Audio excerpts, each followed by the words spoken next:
El sermón, la reflexión que tenemos para esta tarde, la he titulado tomando una expresión que casi cierra el primer sermón de la Iglesia, según registra la historia. Aquel sermón a puertas abiertas del apóstol Pedro, que está registrado en los Hechos de los Apóstoles, capítulo 2, y la expresión es: arrepiéntanse y bautícense. El apóstol está simplemente en este momento en que da este discurso, este sermón lleno del Espíritu Santo, haciendo caso en obediencia al mandamiento explícito que el Señor Jesús había dejado antes de ascender a los cielos. Les había dicho a los 12 que fueran a todas las naciones, que hicieran discípulos y que los bautizaran en el nombre del Padre, del Hijo y del Espíritu Santo. Esto había acontecido tan solo unos 10 días antes del momento que nos ocupa. La ordenanza, por lo tanto, del Señor Jesús es: discipulen, hagan discípulos. Y veremos lo que esto lleva en el Nuevo Testamento, el hacer discípulos que exige. Discipulen. Ahí va muy implícito el elemento de la predicación, del contenido de la predicación y el elemento de la docencia, de la enseñanza, del didaqué, no solo del querigma. Pero además está la ordenanza de bautícenlos, bautícenlos. Y dice que deben ser bautizados en el nombre del Dios, Padre, Hijo y Espíritu Santo. Es por lo tanto una confesión de fe trinitaria que está en el centro, en el core del mensaje, en el centro y en el core del testimonio público de todo aquel que es discipulado con el mensaje de Jesucristo, el mensaje del Evangelio del Reino. Veremos, por lo tanto, en estos 3 versículos que hemos escogido, que forman parte de ese cierre del sermón del apóstol Pedro, como la predicación, la enseñanza, la conversión, primero la comprensión, luego la conversión y finalmente la vida eclesial, están desde un comienzo en la iglesia primitiva sembrados por el equipo apostólico, por el grupo apostólico. Vamos a comenzar nuestro análisis, nuestra exposición del tema, y para ello quiero leer en Nueva Versión Internacional estos 3 versículos. Dice así el apóstol, atención: sépanlo bien, sépalo todo Israel, que a este Jesús, a quien ustedes crucificaron, Dios ha hecho Señor y Mesías. Cuando oyeron esto, todos se sintieron profundamente conmovidos y les dijeron a Pedro y a los otros apóstoles: hermanos, ¿qué debemos hacer? Arrepiéntanse y bautícese cada uno de ustedes en el nombre de Jesucristo para perdón de pecados y recibiréis el don del Espíritu Santo. Hechos 2, 36 al 38.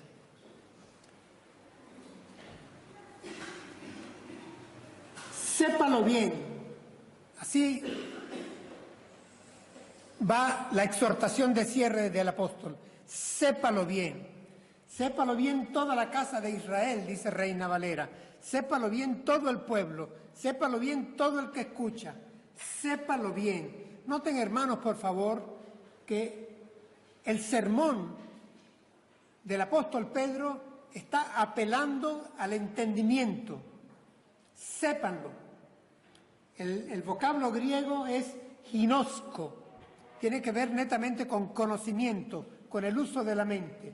Sépanlo Y agrega, como si fuera poco, no solamente conozcan, comprendan, entiendan, sepan, agrega, sépanlo bien. Este es otro vocablo que enfatiza lo que entiendan, lo que comprendan, lo que conozcan, háganlo con certeza, asfalos en griego. Así que conózcanlo con certeza, con seguridad, sin reservas, nos pone el diccionario.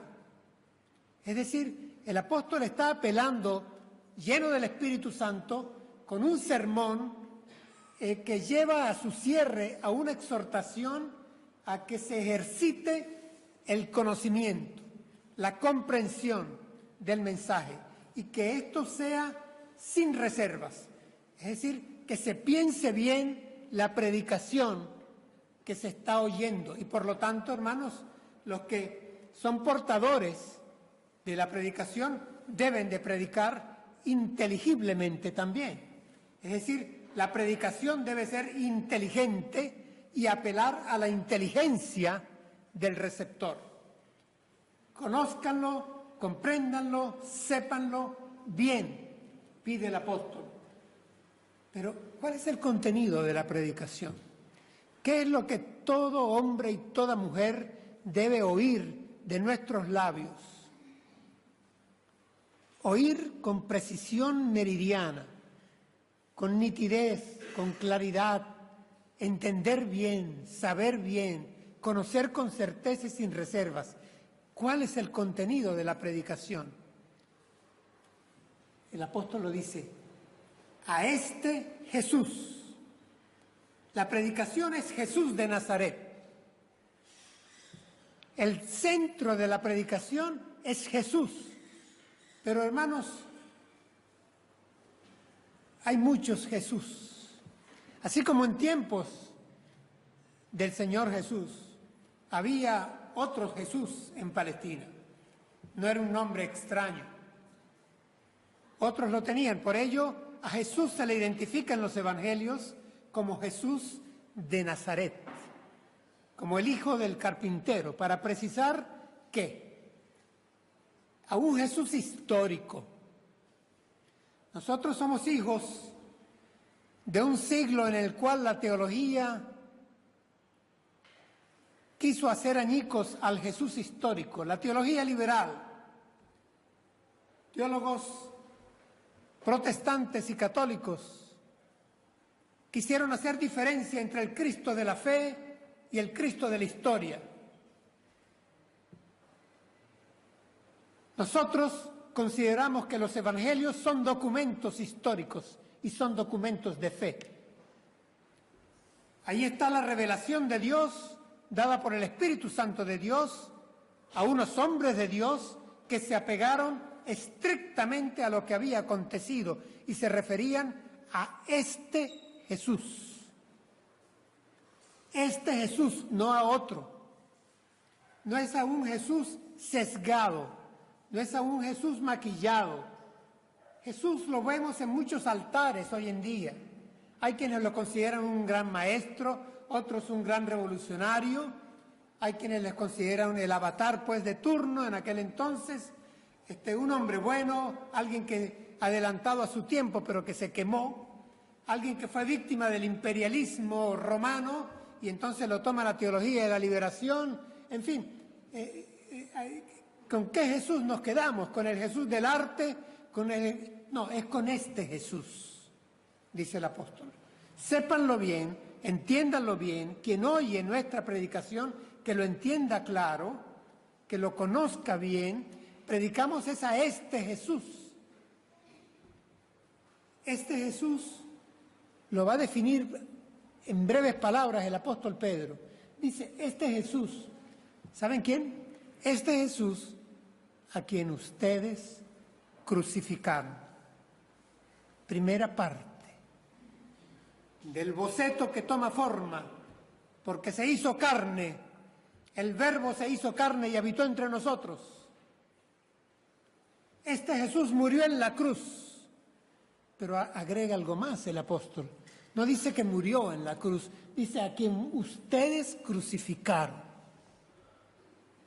Es decir, aquí hay ya la identificación con que predicamos nosotros a un Jesús que murió porque los hombres lo crucificaron.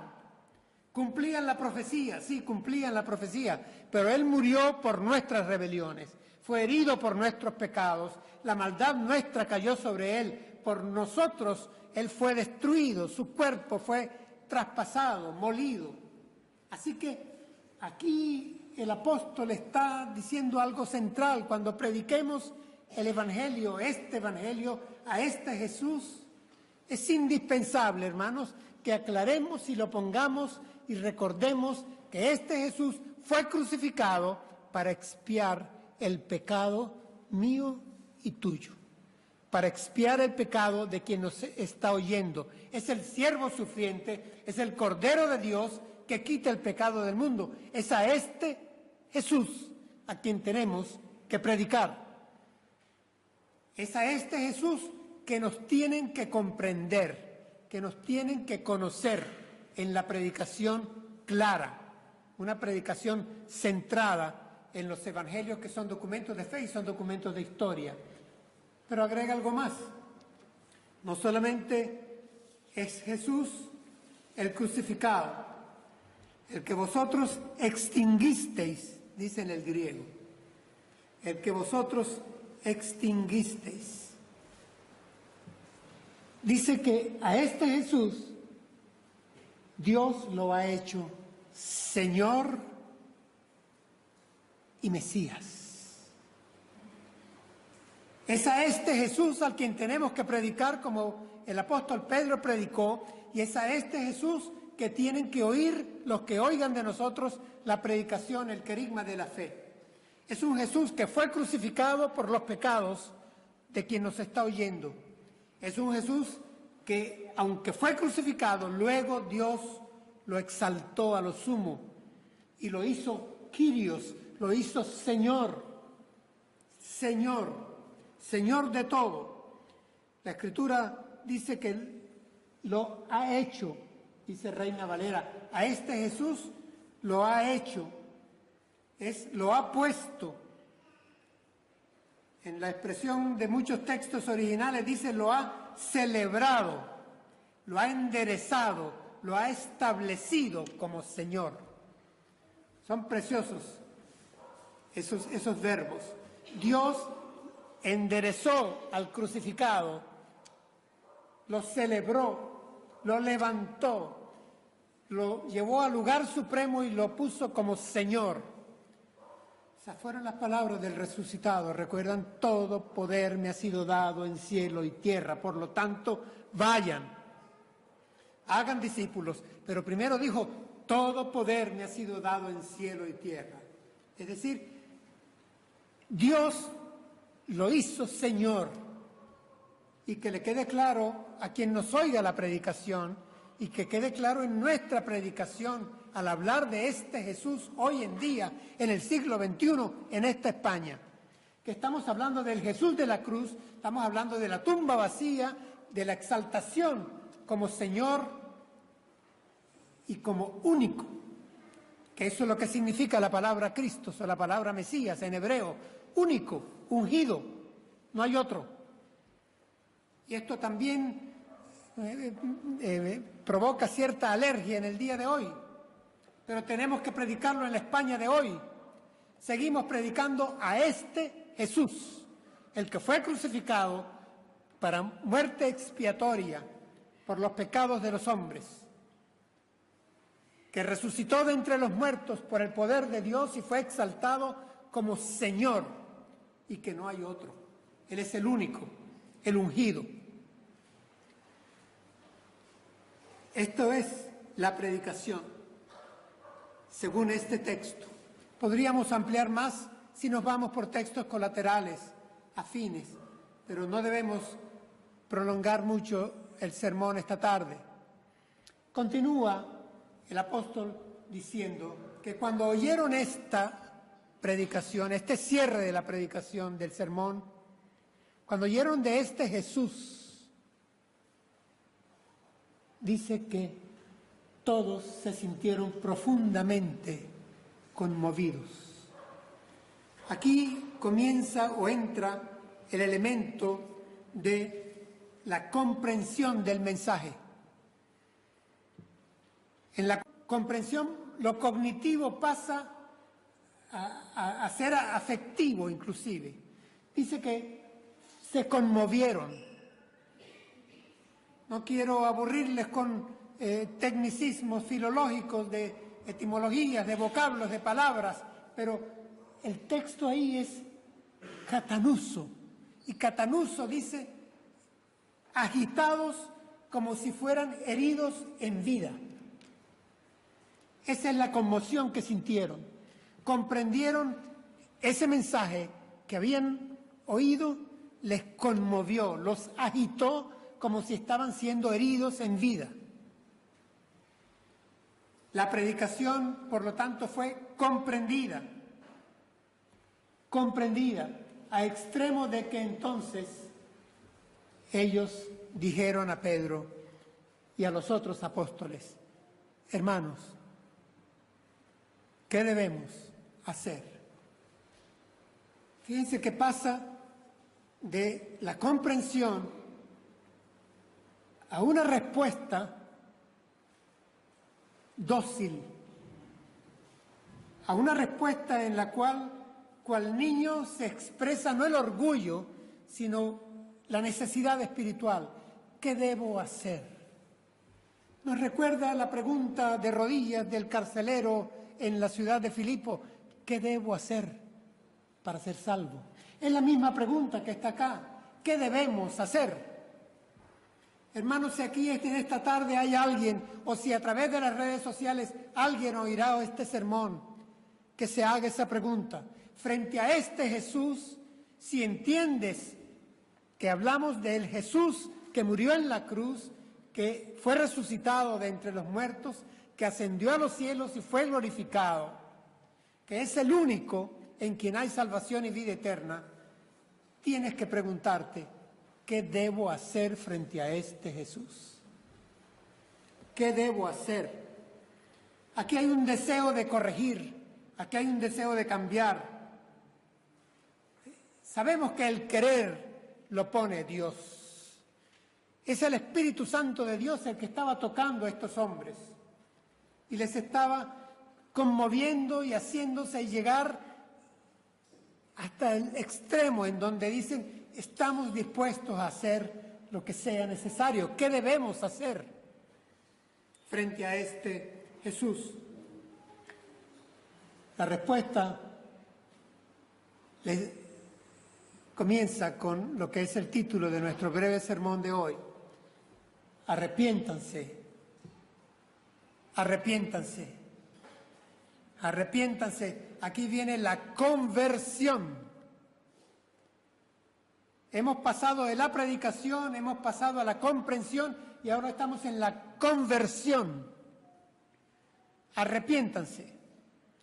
Hay que regresar 180 grados, hay que cambiar.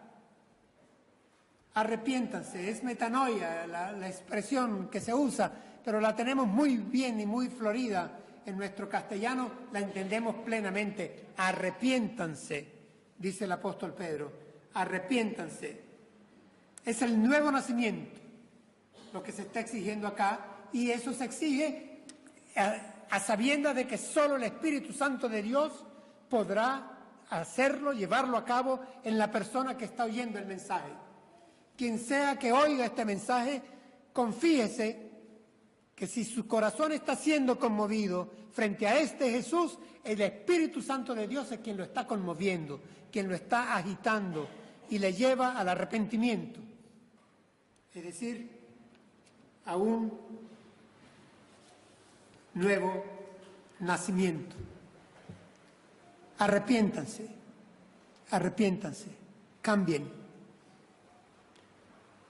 No satisface plenamente, en esto están de acuerdo muchos académicos, la expresión que utiliza Dios habla hoy: cambien de actitud. El arrepentimiento es más que un cambio de actitud solamente. Es feliz Reina Valera cuando mantiene a través de sus sucesivas actualizaciones el verbo arrepentirse.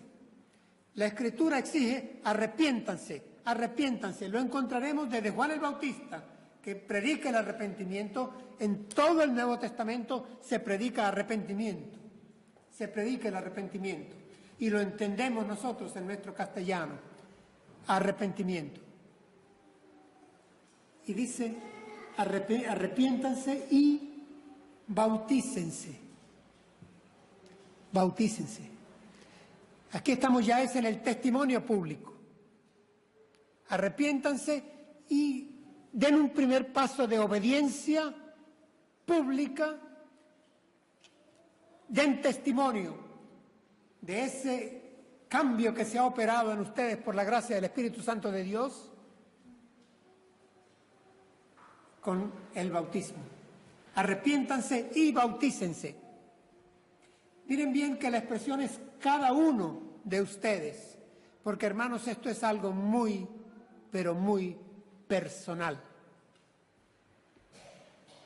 La salvación tiene su dimensión eclesial, tiene su dimensión cósmica, pero aquí se está apelando al hablar del nuevo nacimiento, del arrepentimiento y del bautismo en una dimensión estrictamente personal. No puedo salvarme por vecindad. El arrepentimiento es personal. La conversión es personal. Por supuesto, noten que no queda ahí el asunto. Dice, arrepiéntanse y bautícense. Hoy tendremos justamente la celebración de bautismos, como testimonio público de nuestros hermanos que con gozo quieren testificar, confesar, profesar públicamente que para ellos Jesucristo es el Señor, es el Salvador, es el Mesías, el único. Que en sus vidas ha habido un nuevo nacimiento, hay conversión, hay gozo, hay nueva vida en Cristo Jesús y quieren testificarlo públicamente con el bautismo. Es interesante, apasionante cómo una ceremonia tan personal para cada uno tiene, por la gracia de Dios, un esparcimiento. El gozo de ellos esta tarde se va a ir en ondas que nos alcanzarán a toda la congregación y el gozo será de todos nosotros. Y es que, hermanos, del testimonio público, la incorporación eclesial a ese gozo público es inmenso. Lo hemos vivido en otras oportunidades y esta tarde tendremos el placer de volverlo a vivir. Una decisión en la cual el Espíritu Santo ha obrado de principio a fin, que esto quede claro, tan personal, pasa a ser disfrutada en toda la familia de la fe. Y esta tarde nos gozaremos con nuestros hermanos.